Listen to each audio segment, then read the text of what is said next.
Kanpur railway station से एक train चलती है जिसमें भटकती है एक खौफनाक आत्मा। कहानी में आगे बढ़ने से पहले अगर आप हमारे चैनल पर नए हैं तो चैनल को लाइक और सब्सक्राइब कर दीजिए। सुबह का समय था और कानपुर के पुखराया स्टेशन पर ट्रेन की आवाज गूंज रही थी। कालिंदी एक्सप्रेस दिल्ली की ओर जाने के लिए तैयार थी। स्टेशन पर लोग अपनी यात्रा के लिए तैयार थे और उनमें से एक था राघव, जो दिल्ली में अपने पुराने दोस्त से मिलने जा रहा था। राघव के साथ उसकी पत्नी साक्षी और उनका छोटा बेटा अंश भी था। यह उनका पहली बार दिल्ली जाने का अवसर था और वे सभी इस यात्रा को लेकर बहुत उत्साहित थे। लेकिन राघव को अनजाने में एक बात का एहसास नहीं था। इस ट्रेन में सिर्फ जीवित नहीं बल्कि एक अज्ञेय शक्ति भी सवार थी। रहस्यमय खामोशी। ट्रेन की शुरुआत होते ही अचानक एक अजीब सी खामोशी छा गई।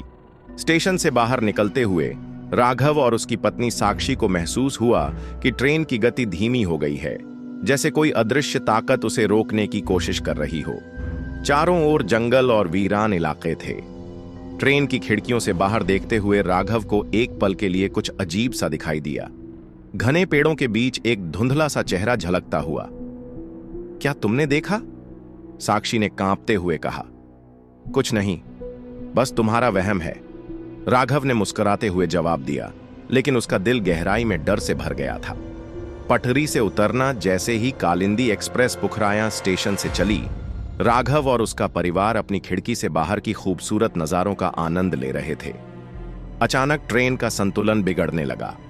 राघव ने सोचा कि शायद यह सामान्य झटका होगा, लेकिन फिर एक भयंकर आवाज के साथ ट्रेन अचानक झुकने लगी। ट्रेन की एक एक कोच पटरी से उतरने लगी। चीख पुकार मच गई। लोग इधर उधर गिर रहे थे। राघव ने अपनी पत्नी साक्षी को कसकर पकड़ लिया था, लेकिन अंश बिछड़ गया था। उसकी आंखों के सामने अंधेरा था और पूरी दुनिया जैसे पल भर में उथल पुथल हो गई थी। लेकिन इस बार जो घटित हुआ वह कुछ और ही था। ट्रेन के पटरी से उतरते ही एक ठंडी हवा का झोंका आया और अचानक हर तरफ सर्दी बढ़ने लगी। राघव ने देखा कि दुर्घटना के बाद कुछ यात्री अचानक गायब हो गए थे। कोई नहीं जानता था कि वे कहां गए। उनकी जगह बस एक स्याह धुआं और अजीब आवाजें रह गई थीं। कुछ लोग कहते थे कि उन यात्रियों की आत्माएं अब ट्रेन में बसी हुई हैं। भूतियां आवाजें। दुर्घटना के बाद राघव ने महसूस किया कि ट्रेन के अंदर कुछ और भी था। अचानक उसे एक गहरी और भयावह आवाज सुनाई दी, एक धीमी चीख, जैसे कोई मदद के लिए पुकार रहा हो। उसकी नजरें घबराई हुई थीं। यह क्या था? राघव ने साक्षी से पूछा। यह कोई और नहीं हो सकता। साक्षी की आवाज कांप रही थी। जैसे जैसे घायलों को बाहर निकाला गया, राघव ने देखा कि एक यात्री जो पहले जिंदा था अब मृत दिखाई दे रहा था, लेकिन उसकी आंखों में अजीब सी चमक थी, जैसे वह कुछ कहना चाहता हो। राघव ने उस यात्री के पास जाकर देखा और एक सर्द हवा का झोंका उसके चेहरे पर आया। अचानक यात्री की आंखें खुली और उसने धीमे से कहा, हमारे साथ मत आओ, इस ट्रेन में कुछ और है जो तुम्हें खा जाएगा। साहस और संघर्ष। राघव ने घबराकर उस यात्री को छोड़ दिया और अपनी पत्नी और बेटे को लेकर जल्दी से बाहर भागने की कोशिश की। लेकिन जैसे ही वह बाहर निकला, उसने देखा कि जंगल की ओर जाने वाली पगडंडी पर साया सा कुछ चल रहा था। राघव को महसूस हुआ कि यह कोई आम आदमी नहीं बल्कि कुछ अदृश्य शक्ति है जो ट्रेन के पटरी से उतरने के बाद जाग चुकी थी। कुछ ही देर में राघव ने सुना कि अंश एक जगह पर खड़ा है और किसी से बातें कर रहा है, लेकिन अंश के सामने कोई नहीं था। क्या तुम देख रहे हो? राघव ने उसे पुकारा। यह किससे बात कर रहे हो तुम? अंश ने घबराकर जवाब दिया। वो सफेद साया है जो हमें ललचा रहा है। वह हमें साथ ले जाना चाहता है। नई शुरुआत। राघव का दिल तेजी से धड़कने लगा, लेकिन उसने समझाया कि उसे डरने की जरूरत नहीं है। वह अंश को लेकर बाहर निकला और हर किसी से कहने लगा कि वह ट्रेन के साथ अब आगे न बढ़े। इस घटना के बाद राघव ने अपने अनुभव को साझा किया और बताया कि उस ट्रेन में एक अदृश्य शक्ति का वास था जो यात्रियों को अपनी ओर खींच रही थी। रेलवे प्रशासन ने बाद में उस ट्रैक पर और ट्रेन की जांच की, लेकिन कोई ठोस कारण नहीं मिला। लेकिन राघव और उसके परिवार के दिलों में वह डर और रहस्य हमेशा के लिए बना रहा। कभी कभी जीवन में कुछ घटनाएं ऐसी होती हैं जिन्हें हम समझ नहीं पाते, लेकिन वे हमारे साथ हमेशा रहती हैं। और राघव की यह यात्रा भी कुछ ऐसी ही रहस्यमय घटना बन गई। कहानी का अगला भाग, रात का सन्नाटा। राघव और उसका परिवार जैसे ही ट्रेन से बाहर निकला, उन्हें महसूस हुआ कि रात का माहौल बेहद अजीब और डरावना हो गया था।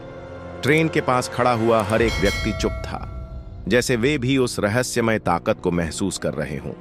पुखराया स्टेशन से दूर जंगल की ओर जाने वाली पगडंडियां अब जैसे पूरी तरह से सुनसान हो गई थीं। हवा में ठंडक महसूस हो रही थी और एक अजीब सी खामोशी छाई हुई थी। राघव को अब यकीन हो गया था कि यह सब कोई साधारण दुर्घटना नहीं थी, कुछ और था जो उनके रास्ते में था। वह अपने परिवार को पकड़ते हुए सोच रहा था कि वे किस दिशा में जाएं। तभी अचानक अंश ने फिर से कहा, वो फिर दिखा, वो सफेद साया। राघव के होश उड़ गए। तुम क्या कह रहे हो अंश? फिर से कहां देखा तुमने उसे? वो जंगल में था पापा, हमसे कुछ दूरी पर, ठीक उसी जगह जहां ट्रेन का हादसा हुआ। अंश की आवाज में डर था, लेकिन साथ ही वह भी अजीब सी जिज्ञासा महसूस कर रहा था। अंधेरे में भटकते हुए राघव और साक्षी ने घबरा कर उसे घेर लिया। यह सब सिर्फ तुम्हारा डर है, साक्षी ने कहा। लेकिन राघव को अब यकीन हो चुका था कि कुछ तो गलत था। वह अपनी पत्नी और बेटे को सुरक्षित रखने की कोशिश कर रहा था, लेकिन अचानक उन्होंने महसूस किया कि चारों ओर की हवा और भी भारी हो गई थी। हर कदम पर वे जैसे किसी की निगाहों में आ रहे थे, जैसे कोई उनसे छिपकर उनका पीछा कर रहा हो। कुछ ही पल में एक तेज आवाज आई, तुम सब हमारे हो, कभी नहीं बच पाओगे। यह आवाज कहीं से आई थी, लेकिन उसकी गूंज इर्द गिर्द फैली थी और यह बिल्कुल स्पष्ट थी। राघव और साक्षी दोनों चौंके और अंश ने जोर से कहा, वो हमारी मदद चाहता है, हमें रुकना होगा। राघव और साक्षी के शरीर में खौफ की लहर दौड़ गई। वे दोनों डर के बावजूद रुकने के लिए तैयार नहीं थे। हमें किसी भी हालत में इस जगह से बाहर निकलना होगा, राघव ने कहा। लेकिन जैसे ही उन्होंने कदम बढ़ाए, उनके सामने वह सफेद साया एक बार फिर प्रकट हुआ। उसकी आभा इतनी तेज और खौफनाक थी कि सबकी सांसें थम गईं। सफेद साया और उसकी कहानी साया धीरे धीरे उनके करीब आने लगा। उसके चेहरे पर एक दर्दनाक और क्रूर मुस्कान थी। तुम समझ नहीं पा रहे हो, उसने धीमे से कहा। यह ट्रेन हमेशा हमारे साथ रहेगी, हम यहीं बसी हैं। तुम सभी ने इसे पार किया है, अब तुम्हें हमारे साथ आना होगा। राघव का दिल बैठ गया। तुम कौन हो? उसने डरते हुए पूछा। क्यों हमें यह सब करना पड़ रहा है? साया ने अपनी आंखें बंद कीं और फिर से उन पर एक सर्द निगाह डाली। हम वो यात्री हैं जिनका नाम कभी याद नहीं रखा गया, ट्रेन में मरने वाले, जिनकी आत्माएं अब इसी ट्रैक पर घूम रही हैं। ये ट्रेन सिर्फ एक रास्ता नहीं, हमारे लिए एक घर है। साक्षी और राघव चुप थे। अंश ने चुपचाप अपनी मां का हाथ पकड़ा। क्या हम इन्हें छोड़ सकते हैं? अंश ने पूछा। साया एक पल रुक कर बोला, तुम वापस जा सकते हो, लेकिन कुछ कीमत चुकानी होगी। वह जो कुछ भी तुम्हारे पास है, मुझे वह चाहिए।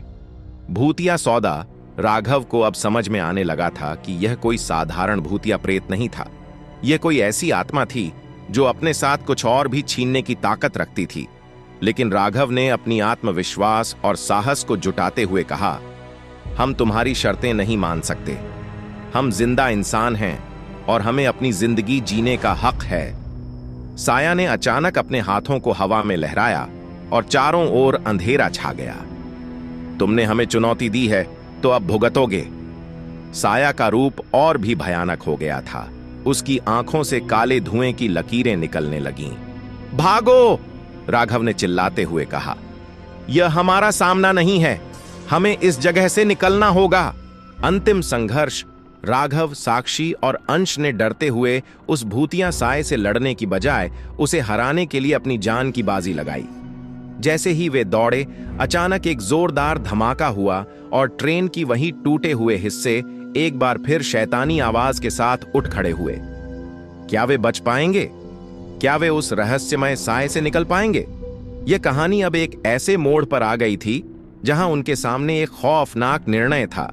क्या वे अपनी जान बचा पाएंगे या इस भूतिया ताकत को हराने के लिए कुछ और कदम उठाना होगा? इस भाग में कहानी ने एक नया मोड़ लिया और अब राघव और उसके परिवार के लिए यह लड़ाई केवल अपने अस्तित्व की नहीं, बल्कि आत्माओं की दुनिया से बाहर आने की भी है। अगर आप इस कहानी का अगला भाग देखना चाहते हैं तो कमेंट करके बताइए।